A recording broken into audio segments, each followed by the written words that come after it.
The UK and EU have reached a deal on the final Brexit divorce bill deal which could tot up to nearly £50 billion, it has been reported. According to two news outlets, sources from both London and Brussels suggested there had been a breakthrough in talks and an agreement on the financial settlement had been reached.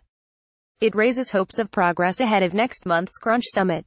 On Tuesday evening, the Telegraph reported that a deal had been reached and the final figure is expected to be between €45 billion and €55 billion, or between £40 billion and £49 billion. According to The Guardian, the divorce bill agreement could see the UK coughing up as much as £57 billion. The Financial Times said that several diplomats familiar with the talks had confirmed that the UK will assume EU liabilities worth up to €100 billion, £89 billion gross, but that net payments would amount to around half that figure.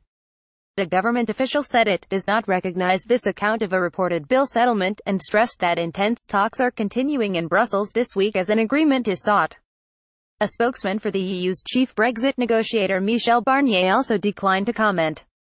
Negotiators have been working towards an early December deadline of agreeing a divorce settlement figure. Once that is agreed at a meeting with European Commission President Jean-Claude Juncker on December 4, talks can move on to discussions of a post-Brexit trade deal. Theresa May's Brexit. In her own words, Theresa May is set to meet Mr. Juncker and Mr. Barnier in Brussels on Monday.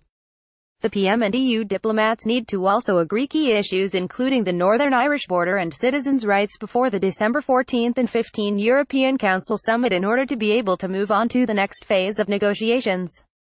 Priti Patel tell Brussels to sod off over Brexit demands. The problem of the Irish border has emerged in recent weeks as a major difficulty in securing sufficient progress, and the two sides in the Brexit negotiations are still at odds over the role of the European Court of Justice in enforcing citizens' rights after Brexit. Earlier today, former Cabinet Minister Priti Patel said Brussels should be told to sod off over its financial demands for Brexit. Meanwhile, it had emerged the UK could be required to follow new rules implemented by the EU during a Brexit transition period. The position set out by Michel Barnier in leaked documents would make the application of new EU rules a condition of a transitional deal, meaning Britain could be subject to further Brussels regulations for about 2 years after leaving the bloc.